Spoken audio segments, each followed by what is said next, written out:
viewers, I hope you are all doing well. Welcome to T1 Academy Current Affairs classes. ఈరోజు current affairs క్లాసెస్లో భాగంగా మనం ఈరోజు న్యూస్లో ఉన్న విషయాల గురించి చర్చించుకుందాం. అవి ఏంటంటే, Russia offers crude oil at discount prices to India. Russia వాళ్ళు నిన్న ఇండియాకు క్రూడ్ ఆయిల్ అనేది డిస్కౌంట్ ప్రైజెస్లో ఇవ్వడం జరిగిందండి. దానికి సంబంధించిన న్యూస్ మనం నిన్న ఆల్రెడీ చూసాము, బట్ ఇంకొంచెం ఎక్స్ట్రా అడిషనల్ ఇన్ఫర్మేషన్ కూడా ఉందండి. దానికి సంబంధించిన విశేషాలు ఈరోజు మనం చర్చించుకుందాం.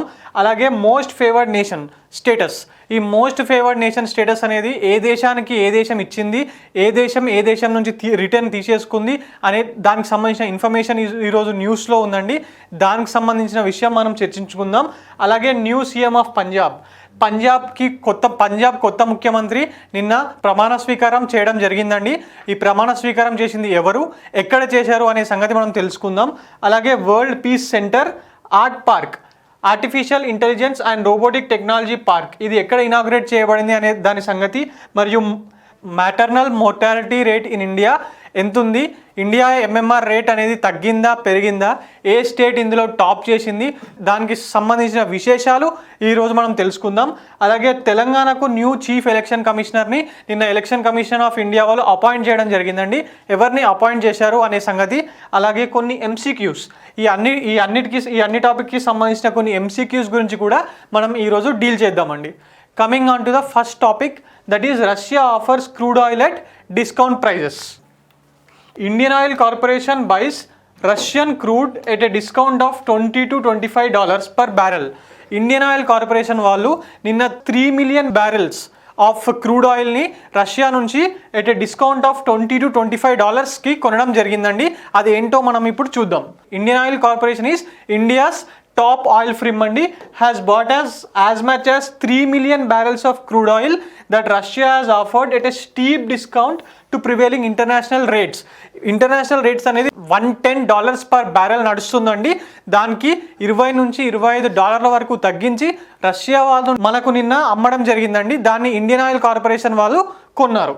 అది అసలు ఎందుకు అమ్మారు, ఎందుకు అమ్మాల్సిన పరిస్థితి ఏర్పడిందంటే, రష్యా వాళ్ళు జనరల్గా యుఎస్కి 7 lakh barrels per day of crude ఆయిల్ని సప్లై చేస్తూ ఉండేవాళ్ళు. అలాగే యూరోప్కి కూడా 4.5 lakh barrels per day supply చేస్తూ ఉండేవాళ్ళు. దాన్ని యుఎస్ వాళ్ళు మొత్తానికే బహిష్కరించడం వల్ల క్రూడ్ ఆయిల్ అనేది రష్యా వాళ్ళ దగ్గర మిగిలిపోయిందండి. సో దట్ వాళ్ళు మనలాంటి పెద్ద బయర్స్, ఇండియా లాంటి పెద్ద బయర్స్కి ఒక డిస్కౌంట్ రేట్కి అమ్మడం జరిగింది. As the US and other Western nations slapped sanctions on Moscow, Russia has begun offering oil and other commodities at discounted prices to India and other larger importers. ఏ దేశాలు అయితే ఎక్కువగా import చేసుకుంటున్నాయో వాళ్లకు తక్కువ రేటుకి అమ్మడం జరుగుతుందండి. ఎందుకంటే ఆ నిల్వల్ని అలాగే ఉంచేస్తే వాళ్ళకు నష్టం వస్తుంది కనుక. ఇండియా విచ్ ఇంపోర్ట్స్, మన ఇండియా వాళ్ళు ఎందుకు కొంటున్నారు అంటే, ఇంత రష్యా మీద ఇంటర్నేషనల్ శాంక్షన్స్ ఉన్నా ఇండియా కొనడానికి ఎందుకు ముందుకు వచ్చింది అంటే, India imports 85% of its crude oil needs everyday. 85% of its crude oil నీడ్స్ని ఇండియా మన దేశం ఇంపోర్ట్ చేసుకుంటుందండి. అందువల్లనే మనం ఇక్కడ తక్కువ కొంటే మన ఇంపోర్ట్ బిల్ అనేది తగ్గుతుంది, మనకు డాలర్స్ మిగులుతాయండి. సో దట్ ఆ డాలర్స్ని వేరే దగ్గర యూజ్ చేసుకోవడానికి మనకు పనికొస్తాయి.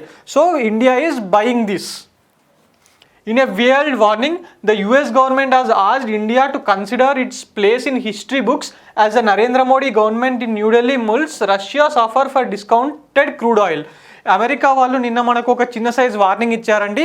అదేంటంటే, మీరు చేస్తున్నది శాంక్షన్స్కి అపోజిట్గా కాదు, ఎందుకంటే మేము క్రూడ్ ఆయిల్కి సంబంధించిన దాని మీద శాంక్షన్స్ వేయలేదు, బట్ స్టిల్ రష్యా యుక్రెయిన్ వార్లో మీరు ఏ సైడ్గా ఉంటారు అనేది ఇది డిసైడ్ చేస్తుంది. మీరు చరిత్ర పుస్తకాల్లో ఒక రాంగ్ సైడ్లో ఉన్నట్టు నమోదవుతుంది, ఒక్కసారి ఆలోచించుకోండి అని చెప్పి నిన్న US white house press secretary గారు మాట్లాడుతూ అనడం జరిగిందండి. స్టిల్ యుఎస్ వాళ్ళు వార్నింగ్ ఇచ్చినా మనం ఎందుకు కొంటున్నామంటే, మనం మాత్రమే కాదండి, మనం అంత డిపెండ్ అయి ఉన్నాము. ఆయిల్ అనేది మన దేశంలో ప్రొడ్యూస్ అవ్వడం లేదు. 85% ఆఫ్ అవర్ నీడ్స్, 85%, మనం 100%లో 85% ఆఫ్ పెట్రోలియం కానివ్వండి, ఆయిల్ కానివ్వండి, న్యాచురల్ గ్యాస్ కానివ్వండి, ఇవన్నిటిని మనం ఇంపోర్ట్ చేసుకుంటున్నాం. అందువల్ల మనకు తక్కువగా వస్తుంది కాబట్టి మనం కొంటున్నామండి. Russians are selling it for lower prices. మనం కాకపోతే ఇంకో దేశం కొంటుందండి. So we're utilising the opportunity. మనం మాత్రమే కాదు, even European nations like Germany వాళ్ళు కూడా యూఎస్ చెప్పినా వినకుండా వాళ్ళ క్రూడ్ ఆయిల్ సప్లైని అలాగే రష్యా నుంచి తీసుకుంటున్నారండి. దీనివల్ల మళ్ళీ ఒకసారి ప్రూవ్ అయిన విషయం ఏంటంటే ఇంటర్నేషనల్ రిలేషన్స్లో మిత్ర దేశాలు అనేటివి ఉండవండి, పరస్పర అవసరాలు మాత్రమే ఉంటాయి. అదండి దీనికి సంబంధించిన విశేషం. టోన్ అకాడమీ క్విజ్ కాంటెస్ట్ ఇవాల్టి మొదటి ప్రశ్న. Which of the following statements is or are correct regarding the liquidity trap? Liquidity trap గురించి కింద ఇవ్వబడిన స్టేట్మెంట్స్ లోంచి ఏది సరైన జవాబు?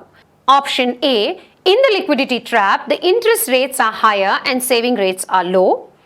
Option B, in the liquidity trap the bond price increases and the yield of bond decreases. Option C, during a liquidity trap, consumers choose to avoid bonds and keep their funds in cash savings. Or option D, none of the above. Coming on to the next topic, that is revoking Russia's most favored nation trade status by US.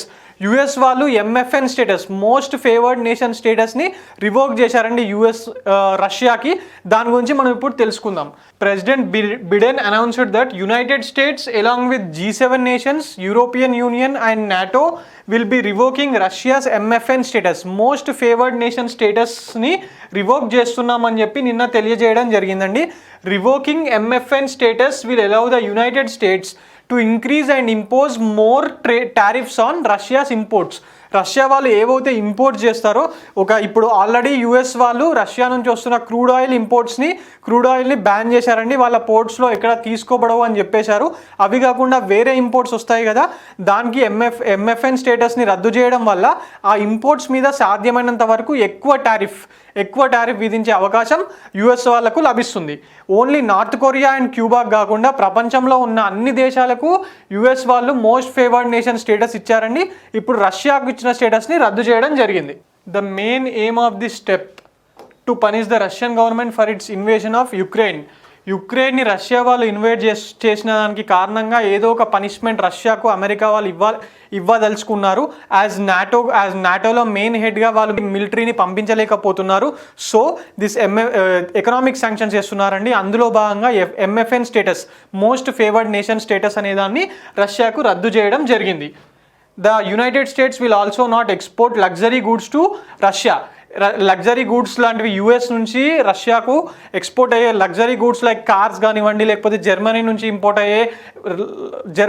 Export అయ్యే cars, BMW, ఆడి లాంటి cars కానివ్వండి, ఇంకేదైనా luxury గూడ్స్ని export చేయడం రష్యాకు ఆపేస్తున్నారండి. Earlier the United States has ban the import of oil and energy from Russia నుంచి వచ్చే oil కానివ్వండి, న్యాచురల్ గ్యాస్ కానివ్వండి యుఎస్ పోర్ట్స్లో తీసుకోమని చెప్పి మొన్న ప్రెసిడెంట్ బైడెన్ గారు తన ప్రెస్ స్టేట్మెంట్లో తెలియజేయడం జరిగింది. This action will cause economic harm to Russia by damaging its ability to exports to wealthier western markets. Western European countries కానివ్వండి, లేకపోతే అమెరికా, కెనడా లాంటి దేశాలకు కానివ్వండి, లేకపోతే జపాన్ లాంటి దేశాలకు కానివ్వండి, ఎక్స్పోర్ట్స్ని చేయడం అనేది రష్యా వాళ్ళు ఇక ముందు చేయలేరండి. అసలు what is the most favoured nation status? ఈ మోస్ట్ ఫేవర్డ్ నేషన్ స్టేటస్ వల్ల లభించేటి ఏంటంటే, రెండు దేశాల మధ్యలో మోస్ట్ ఫేవర్డ్ నేషన్ అనే స్టేటస్ ఇచ్చిపుచ్చుకున్నప్పుడు ఒక దేశం ఇంకో దేశానికి ఏ ట్రేడ్ బేరియర్స్ లేకుండా, అంటే లెస్ నెంబర్ ఆఫ్ ట్రేడ్ బేరియర్స్తోని, less number of import, low టారిఫ్స్తోని తన గూడ్స్ అనేవి ఇంపోర్ట్ చేయగలుగుతుంది ఒక దేశం ఇంకో దేశానికి. ఫర్ ఎగ్జాంపుల్ ఇండియా పాకిస్తాన్ మధ్యలో కూడా ఎంఎఫ్ఎన్ స్టేటస్ ఉందండి. మన దగ్గర నుంచి కూరగాయలు వాళ్ళకు వెళ్ళడం కానీ, వాళ్ళ దగ్గర నుంచి మనకు రావడం కానీ, as compare to other nation, MFN status లేని దేశాలతో కంపేర్ చేసుకుంటే టారిఫ్ ఛార్జెస్ అనేది చాలా తక్కువగా ఉంటాయండి. That is the meaning of most favoured nation status. Coming on to the next topic, that is Bhagat Mann sworn in as new chief minister of Punjab. మనం ఒక 2 రోజుల కింద మాట్లాడుకున్నాం కదండి, ఆమ్ ఆద్మీ పార్టీ వాళ్ళు పంజాబ్ ఎలక్షన్స్లో మొత్తం ఊడ్చి పడేశారని చెప్పి. ఊడ్చేయడం అంటే వాళ్ళ సింబల్ అండి బ్రూమ్, దానికి అర్థంగా ఊడ్చి పడేశారు అనేది ఒక నానుడిగా ఎలక్షన్ గెలిచినప్పటి నుంచి ఒక నానుడిగా వాడడం జరుగుతుందండి. పంజాబ్ ఎలక్షన్స్లో వీళ్ళు వన్ అయ్యారు. భగవత్ మాన్, కమిడియన్ టర్న్డ్ పాలిటిషియన్ భగవత్ మాన్, ఇతను ఇంతకుముందు ఒక కమిడియన్ అండి, తర్వాత పాలిటిషియన్ అయ్యారు, ఇప్పుడు ఎంపీగా కూడా ఉన్నారు. ఆయన ముఖ్యమంత్రిగా ప్రమాణ స్వీకారం చేయడం జరిగిందండి. Bhagwant Mann was sworn in as the 18th chief minister of Punjab at Khatkar Kalan.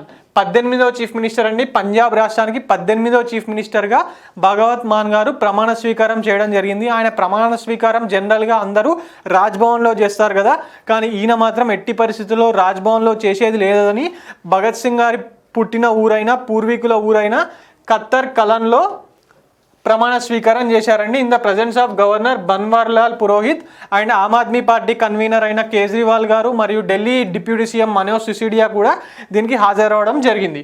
Am Aadmi Party romped home winning 92 seats in 117 members. మొత్తంగా 117 సీట్స్ గల పంజాబ్ అసెంబ్లీలో 92 స్థానాలని ఆమ్ ఆద్మీ పార్టీ వాళ్ళు గెలవడం జరిగిందండి. దాంట్లో భాగంగా భగవత్ మాన్ గారు చీఫ్ మినిస్టర్గా ఎన్నుకోబడ్డారు. Coming on to the next topic, that is India's first world peace centre will be established in Gurugram. India's first, ఈ గురుగ్రామ్ హర్యానాలో ఇండియాలో మొట్టమొదటిసారిగా వరల్డ్ పీస్ సెంటర్ని ఇక్కడ ఎస్టాబ్లిష్ చేశారండి, హర్యానాలోని గురుగ్రామ్లో. దాన్ని ఎవరు ఎస్టాబ్లిష్ చేశారంటే అహింసా విశ్వభారతి ఆర్గనైజేషన్ వాళ్ళు మొట్టమొదటిసారిగా భారతదేశంలో వరల్డ్ పీస్ సెంటర్ అనే దాన్ని హర్యానాలోని గురుగ్రామ్లో ఎస్టాబ్లిష్ చేయడం జరిగింది. It was been established by ambassador of peace eminent Jainacharya doctor Lokesh ji. జైన ప్రముఖుడు అయిన లోకేష్ జీ గారు దీన్ని ఎస్టాబ్లిష్ చేయడం జరిగిందండి. India's first world peace centre. మనకు క్వశ్చన్ ఇలాగ వస్తుందండి, ఫ్రేమ్ ఇలా చేయడం జరుగుతుంది. ఏంటంటే India's first world peace centre has been established in which place అని అడుగుతాడు, లేకపోతే విచ్ స్టేట్ అని అడుగుతాడు. So the answer is Gurugram, Haryana. ఇలాంటి క్వశ్చన్స్ ఇంపార్టెంట్ అండి ఎగ్జామ్లో. ఆర్ఆర్బి, ఎన్టీపీసీ లాంటి ఎగ్జామ్స్కి ఇలాంటి క్వశ్చన్స్ చాలా ముఖ్యంగా అడగడం జరుగుతుందండి. World peace centre which was been established at Gurugram, Haryana will work for the establishment of peace and harmony in the world. ప్రపంచంలో శాంతి కోసం పాటుపడడానికి ఈ సెంటర్ని ఎస్టాబ్లిష్ చేయడం జరిగిందండి. దానిలో భాగంగా నిన్న హర్యానా చీఫ్ మినిస్టర్ అయిన మనోహర్ లాల్ ఖట్టర్ గారిని కలవడం జరిగింది. జనరల్గా ఇలాంటి సెంటర్స్కి భూమి దానం చేస్తారండి, గవర్నమెంట్ వాళ్ళు భూమి ఇవ్వడం జరుగుతుంది. బట్ వీళ్ళు మాత్రం జైనిస్ట్ లోకేష్ జీ గారు మాత్రం నిన్న దానికి సంబంధించిన ఎంత రేట్ ఉందో, ప్రైవేట్గా ఎంత రేట్, గవర్నమెంట్ ప్రకారం ఎంత రేట్ నడుస్తుందో దాన్ని చెల్లించి తీసుకోవడం జరిగిందండి. టోన్ అకాడమీ క్విజ్ కాంటెస్ట్ ఇవాల్టి రెండో ప్రశ్న. Which of the following taxes is not subsumed in the goods and services tax? కింద ఇవ్వబడిన ట్యాక్సెస్లో ఏది గూడ్స్ అండ్ సర్వీసెస్ ట్యాక్స్ భాగం కాదు? Option A luxury tax, option B basic customs duty, option C octroi tax, లేదా option D sales tax. Coming on to the next topic, that is nations first artificial intelligence and robotic technology park. దాన్ని ART park కూడా అంటారండి. Artificial intelligence robotic technology park. The country's first artificial intelligence and robotic technology park, that is Art Park, was established in Bengaluru, Karnataka. జనరల్గా information టెక్నాలజీకి సంబంధించిన ఏవైనా ఇండియాలో ఒక 80 to 90% వరకు బెంగళూరులోనే ప్రారంభించడం జరుగుతుందండి. బికాస్ మన ఇన్ఫర్మేషన్ టెక్నాలజీ రంగంలో బెంగళూరు ముందు వరుసలో ఉంటుంది. ఇండియా నుంచి జరిగే ఎక్స్పోర్ట్స్లో 40% వరకు అక్కడి నుంచే జరుగుతూ ఉంటాయండి. Bengaluru is called as silicon valley of India. దాన్ని సిలికాన్ వ్యాలీ ఆఫ్ ఇండియాగా ఎందుకు పిలుస్తారంటే యుఎస్లోని కాలిఫోర్నియా స్టేట్లో ఉన్న silicon valley information and communication technology రంగానికి ప్రసిద్ధి చెందిందండి. It is promoted by not-for-profit foundation set up by Indian Institute of Sciences వాళ్ళు దీన్ని ప్రమోట్ చేస్తున్నారండి. Art పార్క్ని Bengaluru, IISc Bengaluru వాళ్ళు దీన్ని ప్రమోట్ చేయడం జరుగుతుంది. విత్ ఎ సీడ్ క్యాపిటల్ అన్న ఒకటేనండి. With a seed capital of 230 crores from the state and central governments రెండూ కలిసి ఐఐఎస్సి బెంగళూరు వారి సౌజన్యంతో 230 కోట్ల రూపాయలతో దీన్ని ప్రారంభించడం జరుగుతుంది. Art park, that is artificial intelligence and robotic technology park along with AI foundry is going to launch A $100 million venture fund. ఒక వెంచర్ ఫండ్ని స్టార్ట్ చేస్తున్నారండి.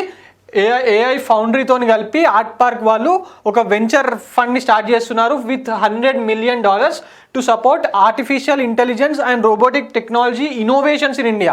ఈ ఆర్టిఫిషియల్ ఇంటెలిజెన్స్ అండ్ రోబోటిక్ టెక్నాలజీలో కొత్త ఇన్నోవేషన్స్ జరగడానికి హెల్ప్ చేయడానికి, సైంటిస్ట్కి హెల్ప్ చేయడానికి ఒక వెంచర్ ఫండ్ $100 million వెంచర్ ఫండ్ని వీళ్ళు నెలకొల్పడం జరుగుతుందండి. This fund will be backed by government of India and Karnataka state government and private companies and some venture funds. వీళ్ళందరూ కలిపి $100 million వెంచర్ ఫండ్ని ఎస్టాబ్లిష్ చేయడానికి హెల్ప్ చేస్తున్నారండి. That is about art park. Coming about next, maternal mortality rate in India. Kerala tops in maternal mortality ratio. Kerala has yet again emerged on the top. జనరల్గా హాస్పిటల్స్కి సంబంధించిన విషయం కానివ్వండి, maternal mortality రేట్కి సంబంధించిన విషయం కానివ్వండి, ఇలాంటి రంగాల్లో ఎప్పుడు కూడా గత 10-15 సంవత్సరాలుగా కేరళ వాళ్ళు ముందు రంగంలో ఉండడం జరుగుతుందండి. ఎందుకంటే కేరళలో దాని మీద గవర్నమెంట్ వాళ్ళు చాలా ఎక్కువగా ఖర్చు చేస్తున్నారు. Kerala has yet again emerged on the top when it comes to maternal and child health, with the state recording the lowest maternal mortality ratio of 30 per 1 lakh birth. 1,00,000 మంది పిల్లలు పుడుతున్న సమయంలో ఓన్లీ 30 మంది మాత్రమే ఆ ప్రెగ్నెన్సీ టైంలో ప్రసవ వేదనతో కానివ్వండి, ఇంకేదైనా సమస్యలతో కానివ్వండి, ఒక ప్రెగ్నెంట్ ఉమెన్ 30 మంది మాత్రమే చనిపోవడం జరుగుతుందండి. ఇది చాలా చాలా తక్కువ రేట్ అండి. ఇండియాలో ఇంతకన్నా తక్కువ రేట్ ఉన్న రాష్ట్రాలు ఏదీ లేదు. This can be compared with western European nations and USA. According to the latest data, India's maternal mortality rate has improved to 103 for the period of 2017 and 19. India మొత్తంగా చూసుకున్నప్పుడు 103 ఉందండి. 103 ఎక్కడ, కేరళలో ఉన్న 30 ఎక్కడ. 1,00,000 మంది పిల్లలు పుడుతున్న సమయంలో 30 మంది ప్రెగ్నెన్సీతో ఉన్న ఆడవాళ్ళు చనిపోవడం జరుగుతుందండి. స్టిల్ అది ఎక్కువే అయినప్పటికీ మన భారతదేశం లాంటి దేశాల్లో కేరళ అనేది హెల్త్ సెక్టార్లో చాలా గణనీయమైన వృద్ధి సాధించింది. Maternal mortality ratio of Kerala has dropped from 42 to 30. ఇంతకుముందు 42 ఉండేది, దాన్ని తగ్గించి దాన్ని 30కి తగ్గించుకున్నారండి వాళ్ళు ఇప్పుడు. And maternal mortality ratio is defined as number of maternal deaths per 1 lakh live births. ఇందాకే చెప్పాను కదండి, ఎంతమంది ఆడవాళ్ళు చనిపోతున్నారు అని లెక్క కట్టడమే ఈ మ్యాటర్నల్ మొర్టాలిటీ రేషియో అండి. ఇది దాని అర్థము. 1 lakh అండి. జనరల్గా మనం 1000 అనో 10,000 అనో అని కన్ఫ్యూజ్ అవుతూ ఉంటాము. అది 1000 10,000 కాదు, ఇట్స్ 1 lakh. అండ్ కేరళ తర్వాత తెలంగాణ మన రాష్ట్రమైన తెలంగాణలో కూడా MMR అనేది చాలా తక్కువగా ఉందండి. It is 42. ఇది గుర్తుపెట్టుకోండి. TSPSC ఎగ్జామ్స్లో అడిగే ఛాన్స్ ఉంటుందండి హెల్త్ సెక్టార్కి సంబంధించి. ఎందుకంటే ఇక్కడ కేసీఆర్ గారి ప్రభుత్వంలో కేసీఆర్ హెల్త్ కిట్స్ ఇవ్వడం వల్ల ఈ MMR రేషియో అనేది తగ్గడం జరిగిందండి. ఇంతకుముందు మనది కూడా 70s and 80sలో ఉండేది 2014 కన్నా ముందు. ఇప్పుడు అది తగ్గడం జరిగిందండి. Kerala, Telangana and Maharashtra are in top 3 states with lowest MMR in India. మహారాష్ట్రలో కూడా జనాభా ఎక్కువ ఉన్నా కూడా అక్కడ కూడా చాలా కంట్రోల్ చేశారండి. ఈ Kerala which are in the top 3 అని అడుగుతాడండి. కేరళ తర్వాత తెలంగాణ కూడా గుర్తుంచుకోవాల్సిన విషయం. ఎందుకంటే ఏపీ వాళ్ళకు కూడా పక్క రాష్ట్రం కాబట్టి అడిగే ఛాన్సెస్ ఎక్కువగా ఉంటాయండి. Maternal mortality rate has worsened in West Bengal, Haryana, Uttarakhand and Chhattisgarh. ఈ 4 రాష్ట్రాల్లో MMR అనేది ఇంతకుముందు ఉన్నదానికన్నా పెరగడం జరిగిందండి. అలాగే MMR ratio has drastically improved in UP, Rajasthan and Bihar. ఈ ప్రపంచవ్యాప్తంగా చూసుకున్నప్పుడు ఇటలీ, నార్వే, పోలాండ్, బెలారస్ లాంటి దేశాల్లో లోయెస్ట్ MMR ఉంటుందండి. అబౌట్ 10 to 15 ఉంటుంది. దాంతో కంపేర్ చేసుకున్నప్పుడు కేరళ వాళ్ళు కూడా 30 మంది మాత్రమే స్త్రీలు ప్రెగ్నెన్సీకి సంబంధించిన కారణాల వల్ల చనిపోవడం జరుగుతుందండి. సో మనం కంపేర్ టు వెస్టర్న్ కంట్రీస్ ఇది చాలా, ఇండియాలో కూడా కేరళ రాష్ట్రం అనేది గణనీయమైన వృద్ధి సాధించిందండి. సో దీంట్లో గుర్తుపెట్టుకోవాల్సిన విషయం ఏంటంటే ఒకటేంటి MMR రేషియో యొక్క డెఫినిషన్, ఇది ఒకటి గుర్తుపెట్టుకోవాలి.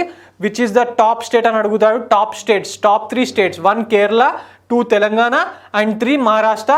అలాగే ఏ రాష్ట్రాల్లో this has been drastically improved అని కూడా అడిగే ఛాన్సెస్ ఉందండి. UP, Rajasthan and Bihar. ఈ 3 రాష్ట్రాల్లో జనాభా ఎక్కువ ఉన్నా కూడా దాన్ని డ్రాస్టికల్గా ఇంప్రూవ్ చేశారండి. సో ఇది కూడా గుర్తుపెట్టుకోవాల్సిన విషయం. అలాగే ఇండియాలో ఎంత ఉంది అనేది కూడా అడుగుతాడండి. It is 103. ఇందాకే మనం చర్చించుకున్నాం 103 అండి. ఈ 4 విషయాలు దీనికి సంబంధించి గుర్తుంచుకోవాల్సిన విషయాలు. అలాగే Vikas Raj, coming on to the next topic, that is Vikas Raj is the new chief electoral officer of Telangana. తెలంగాణలో ఎలక్షన్స్ నిర్వహించడానికి, దట్ ఈజ్ అసెంబ్లీ ఎలక్షన్స్ కానివ్వండి, లోక్సభ ఎలక్షన్స్ కానీ నిర్వహించడానికి ఒక చీఫ్ ఎలక్టోరల్ ఆఫీసర్ని నిన్న ఎలక్షన్ కమిషన్ ఆఫ్ ఇండియా వాళ్ళు కొత్తగా నియమించడం జరిగిందండి. ఆయనే IAS officer Vikas Raj. Senior IAS officer Vikas Raj of 1992 batch has been appointed as the Chief Electoral Officer of Telangana.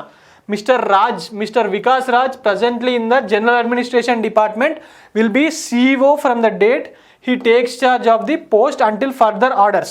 ఈయన శశాంక్ గోయల్ గారిని రిప్లేస్ చేసి వికాస్ రాజ్ గారిని ఎలక్షన్ కమిషన్ ఆఫ్ ఇండియా వాళ్ళు ఇక్కడ అపాయింట్ చేయడం జరిగిందండి. ఆయన సీఈఓగా ఉన్నన్ని రోజులు తెలంగాణ గవర్నమెంట్ నుంచి ఏ రకమైన పోస్టులు తీసుకోకుండా ఉండాలండి.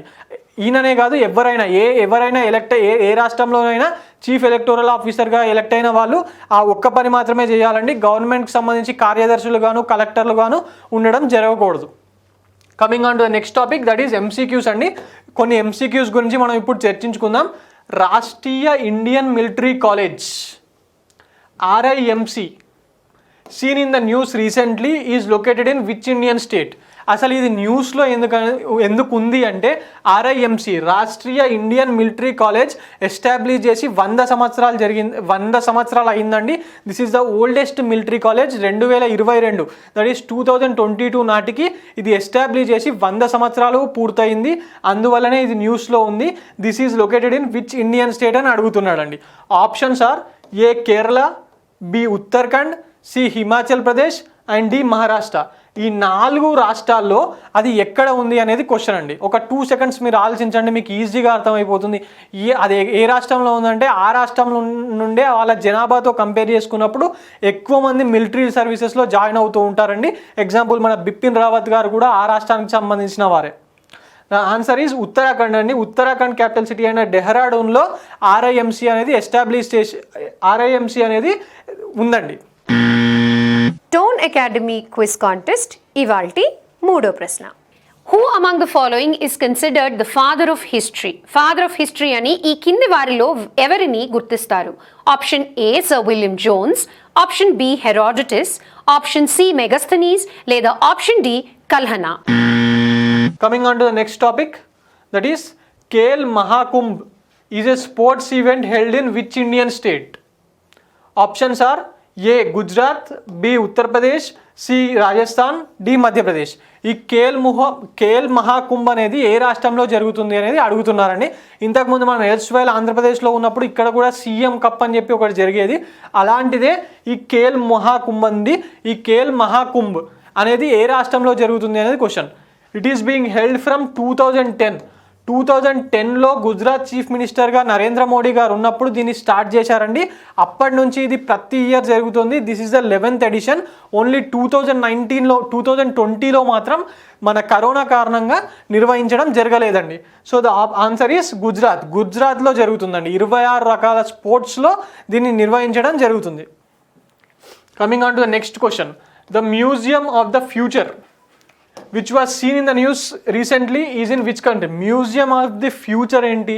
అసలు మ్యూజియం అంటేనే గత కాలానికి సంబంధించిన వస్తువుల్ని అక్కడ దాచిపెడితేనే దాన్ని మ్యూజియం అంటాం కదా. ఈ మ్యూజియం ఆఫ్ ఫ్యూచర్ ఏంటి అనేది మీకు ఒక క్వశ్చన్ అరైజ్ కావచ్చండి మీ మనసులో. కానీ మ్యూజియం ఆఫ్ ఫ్యూచర్, ఈ మ్యూజియం ఆఫ్ ఫ్యూచర్లో 2071 సంవత్సరం నాటికి మన ప్రపంచం ఎలా ఉండబోతుంది అనే విషయాన్ని దీంట్లో పొందుపరిచారండి. ఇది సైంటిస్టులకు కూడా చాలా ఇంపార్టెంట్ ప్లేస్ అండి. సైంటిస్టులకు కూడా వాళ్ళు ఇన్నోవేషన్ చేయడానికి ఇక్కడికి వెళ్ళి చూస్తూ ఉంటారు. అసలు 2071లో మన ప్రపంచం ఎలా ఉంటుంది అని చెప్పి చూడడం జరుగుతుందండి. The options are A UAE, B Saudi Arabia, C Kuwait, D Oman. ఏ దేశంలో ఇది ఉందంటే UAEలో, యునైటెడ్ అరబ్ ఎమిరేట్స్లో ఉందండి. యునైటెడ్ అరబ్ ఎమిరేట్స్ వాళ్ళకు 1971లో స్వతంత్రం వచ్చింది. దానికి 100 సంవత్సరాలు అయిన కారణంగా 100th సెంచరీ సెలబ్రేషన్స్ 2071లో జరుగుతాయి. సో 2071లో ప్రపంచం ఎలా ఉండబోతుంది అనేది వీళ్ళు UAEలో ఈ మ్యూజియం ఆఫ్ ఫ్యూచర్ని ఎస్టాబ్లిష్ చేయడం జరిగిందండి. Coming on to the next topic, that is a iron age stone known as menhir of white color has been unearthed in which Indian state? Menhir అనేది ఒక ఐరన్ ఏజ్ స్టేట్ అండి. దీన్ని ఎక్కడ కనుగొన్నారు? ఇది important అండి. ఇది జనరల్గా హిస్టరీకి సంబంధించిన వరకు క్వశ్చన్స్ అన్ని స్టాటిక్గానే ఇవ్వడం జరుగుతుంది.